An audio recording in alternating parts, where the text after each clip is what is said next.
Hey guys, my name is Jason with Mount Baker Mining and Metals, and if you've been following the channel the last couple weeks, I've been doing a bunch of collabs, traveling around. I was in Spain last week.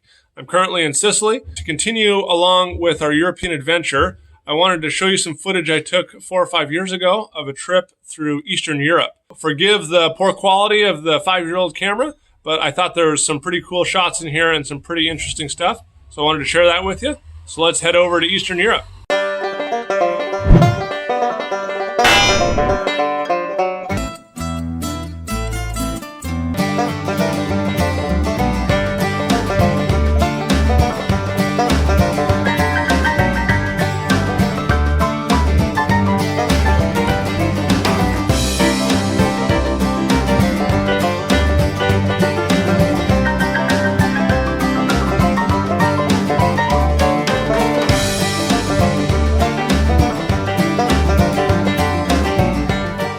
Hi, my name is Jason with Mount Baker Mining and Metals, and today we're in Romania here at a shop of one of our past customers, and he is grinding boards and electronics and removing the precious metals and the base metals. And today we want to give you a tour of his facility and show you some of the stuff that he's been doing. We're going to walk through the whole process and show you how he's extracting the metals from the boards using a Mount Baker Mining and Metals processing unit. I wanted to give you guys a quick tour of the shop here. This customer is running electronic frames that come from various electronic sources. He buys them by the container load, so he gets about 20 to 30 tons a month of this material. And he takes this stuff, it's all depopulated, it's just fiberglass and copper, and he runs it through a Mount Baker Mining and Metals PCB processing system. This is one of our 24 by 60 inch hammer mills. The gooseneck up top is where the feed material goes in. Water is introduced and goes down into the hammer mill. It has a screen in the bottom that has a 2 millimeter wide by 2 centimeter long slot in it that we'll take a look at a little later. The material then discharges down into a splitter that separates it onto 2 Mount Baker Mining and Metals shaker tables. This is where the material gets discharged into the splitter. It comes down onto the 2 Mount Baker Mining and Metal shaker tables, and they're set exactly the same. The material that comes off into the number 4 is plastic and fiberglass. Our customer has reported that he gets 99.9% of the metals out of the waste, so everything that comes off into the number 4 is plastic and fiberglass. There's very little metal left. The rest of the material goes across the shaker table into the number 1, number 2, or number 3 port. The number 1 and the number 2 are very high-grade copper, and the number 1 is where all the precious metals report to. And the number 3 is a mix of plastic and copper, with probably about 50% copper by weight. So this is the concentration side of one of the shaker tables. And so he gets a number 1 and a number 2 product here. The number 3s come down into this tub, which is a mix of plastic and copper, and the number 4 goes down into a holding bin on the floor, and the water gets recycled. So here's one of the modified screens that our customer is using, and it's a plas-cut slot. It's pierced here and comes over about 2 centimeters, and the width of the cut is about a 2 millimeter width, and so that allows the board to get ground up and liberate the copper and keep the throughput high, but also fully liberating the fiberglass and the metal to go through and onto the shaker table. Okay, here's a sample of the waste that I wanted to show you guys. And this is the stuff that's the number 4 off the shaker table. This material is the waste from the shaker table. And this is the stuff that has very little metal left over in it. Our customer reports 99% of the metal gets recovered on the shaker table. So this is the waste from the process. And right now he is currently looking for something to use this material for, some way to recycle it. So the whole process is a closed loop system and there's no waste created. It's all recycled and reused to make new products. Okay, here's the product that comes off the shaker table. And as you can see, this is pretty much pure copper. There's a little bit of material that hasn't been fully liberated from the fiberglass, but this is a perfectly good saleable product. This is a mix of his number 1 and number 2s. And what he does is he takes his number 1 and number 2 high grade off the shaker table and upgrades it further and gets a product that's about 30% gold that he can sell directly to a precious metal refiner.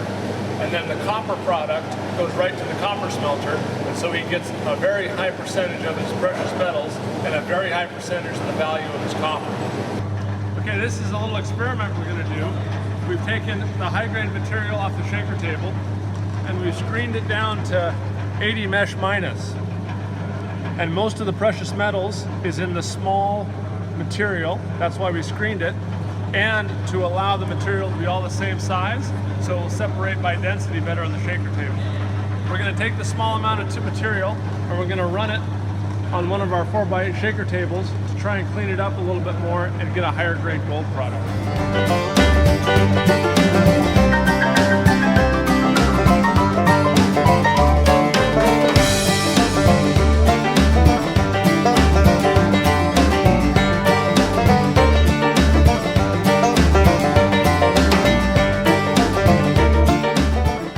Okay, so it might be hard to see in this light, but this is a little band of gold right at the head of this sandbar, and the little gold line follows all the way up the shaker table, and our customer can come along and suck this up with the little snuffer bottle.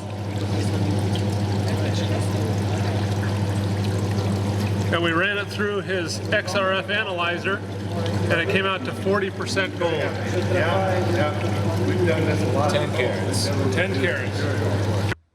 So thanks for watching our first part of our Euro trip 2017. And next stop is Prague, where we're going to look at some electronics recycling, where he's doing small motors and things like that through one of our hammer mills. And be sure to follow us on Twitter, Instagram, and Facebook.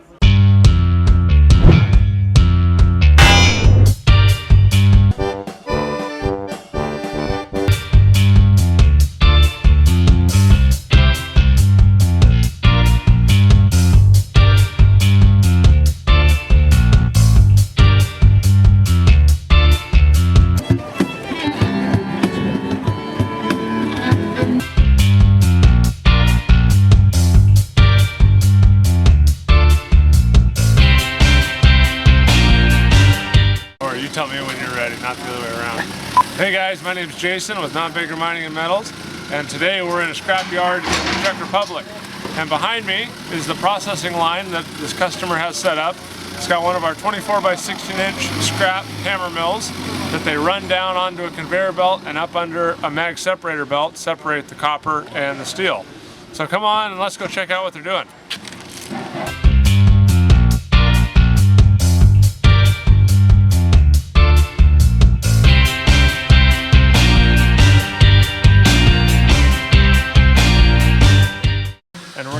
Some of the material that they're getting ready to run through our hammer mill.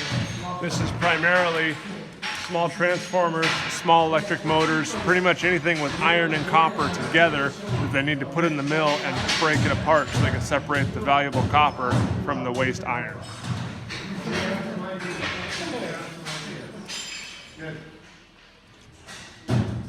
And how many tons is here, do you think?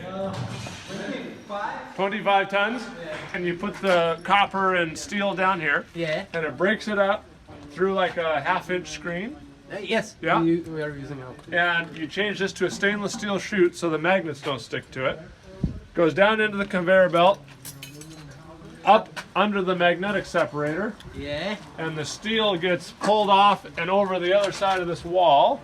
And then the copper, the clean copper falls down here where you sell it. And how clean is that copper? You can see it. Oh, it's over here? So? Oh, yeah, yeah. But there's hardly any steel in here. It's all clean copper, and this is all your steel right over here. But it's not final, as I told you. We are in processing of making the separation line. It's like 92, 93%. Yeah. And then you send this right to the smelter in Poland. Yeah. And you sell it as at 92% copper. Exactly. Okay.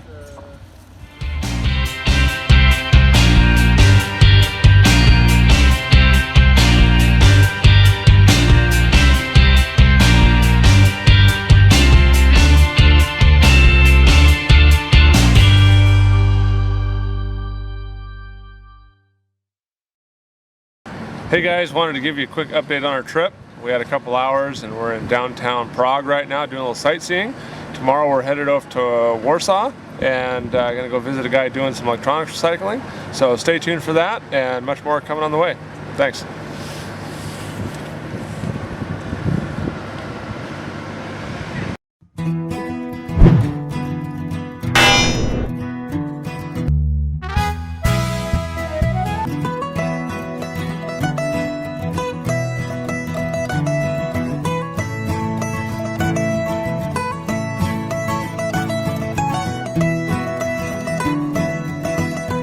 Hey guys, good morning. This is Jason Gaber with Mount Baker Mining and Metals, and today we're in Poland. And behind me, we're checking out a customer system, and he's been running high volume of low-grade printed circuit boards through one of our systems, and he's running them right onto the table. And I want to walk you through a little bit about what he's doing. So I wanted to walk you guys through his system a little bit. We're going to start with the shaker tables. He has two of our 4x8 shaker tables mirrored back to back with each other. And he processes the material through the hammer mill, right down onto the shaker tables. And the number 1 and the number 2 material come across the shaker table here, down these chutes, and he catches them in these 2 little buckets here. And the 1 and 2 are high-grade copper and very little plastic and contamination. The number 3 forms a band and comes down into this bucket, which is where most of his gold and precious metals are. And then his number 4 goes down into his sump pump that gets pumped out and the water gets recycled back through the system, so there's no water discharge. So the customer's been running the shaker table for about 6 months now, and he's really happy with them. He comes in at the start of the shift, turns them on. At the end of the shift, he turns them off and has had no problems with them.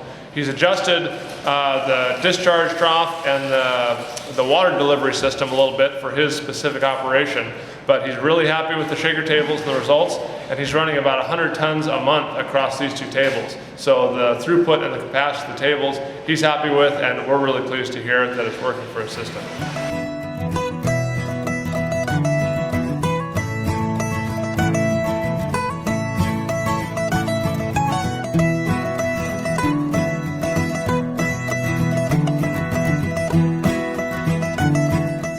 So hey guys, we're out the back of his shop now, and this is one of the most exciting things for me.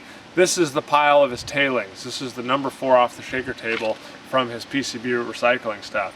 And he is working on a potential market for this stuff, because what he wants to do is he wants to pyrolyze it. And what that means is he wants to take it and heat it up with no oxygen and drive off the plastic and the oil-based stuff and make fuel out of it, both natural gas and a liquid fuel from this material.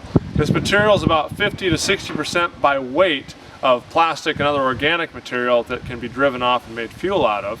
And then the residual material is glass, fiberglass, and metal, which can then be further processed or sold. This pile, our customer says, is about 2% copper and has about 100 grams a ton silver. There's not much else in there, he doesn't think. So what he wants to do is, once he pyrolyzes the pile, it halves the weight and increases the concentration of metals by 2. So the resulting material out of the pyrolyzing process will be about 4% copper and 200 grams of silver, which then he can sell to a processor, and he will have no waste stream. So we made it back home to the United States, and even though there are a few proprietary things we couldn't show you on our videos, we had a great time, and I wanted to thank all of our customers for allowing us to come to their shops and shoot the equipment. And a big thank you to you guys for watching. If you have any more questions or want any more information on our equipment, please give us a call or send us an email. Thanks for coming along, and we'll see you on the next video. Oh, let me start over. I want to start. And he's processing not to speak well, I'll tell you that. So there's no waste stream. Let's start over. Shut up. We've made it into the secret palace square with all these other people.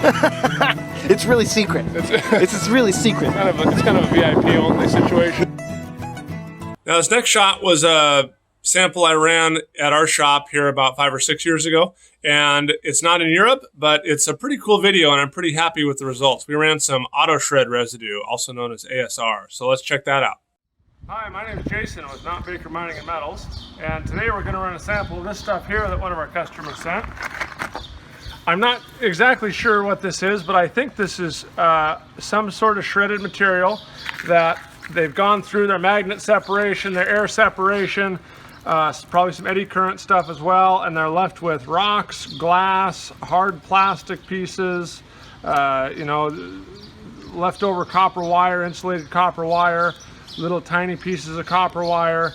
And the goal here is we're going to run it through one of our hammer mills, and we're going to try and ball up the copper wire, break up all the glass and the rocks down to small enough pieces that we can separate them on the table. And the copper and the metal should go over into the high grade. The plastic, ceramic, and rock should all go down into the waste, and we can hopefully concentrate out the valuable metal fraction from the waste fraction. And we'll see how it goes. So here's the inside of the hammer mill. This is the 16 by 12. We've got 4 rows of 5 hammers. These are chrome heads in the hammers. Down here we have a screen that wraps all the way around the lower 180 degrees of the mill, of the hammer swing. And right now this screen slot is about a 1.5 or a 2 millimeter slot. And our hope is that we can grind up the brittle stuff, the glass, the rocks, some of the hard plastic, and the copper will roll up into little balls, or we'll actually be able to strip the copper wire from the insulation, and we'll liberate all that. It'll all go through the screen, and then it'll separate out.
The stuff we ran through the hammer mill, I've wetted it down a little bit in the bucket here so it goes onto the table nice and evenly. Ideally you'd run the hammer mill wet and run it right onto the table, just like this operation here. And you can see the light material, including a lot of the plastic and the insulation from the wires, are washing down the table into the waste. And if you look over into the concentrate side of the table, all the copper and the metals are coming out into the number 1 and number 2 port.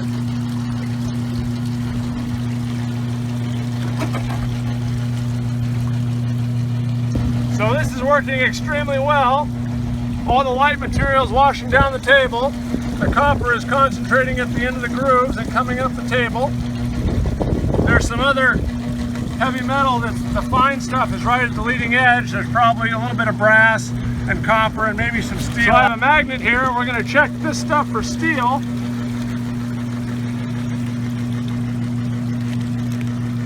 And there's a little bit in there, but very, very little. It's mostly non-ferrous metal.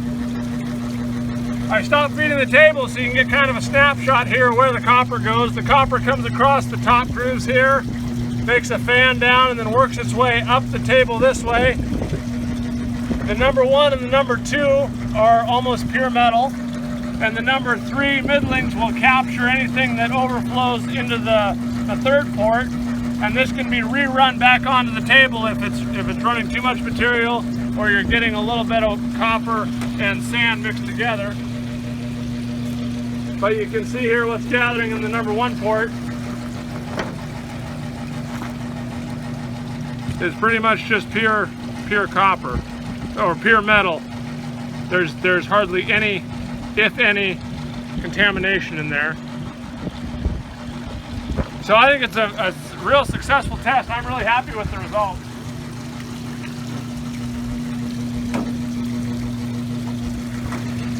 Okay, so here's the results from running our stuff on the table.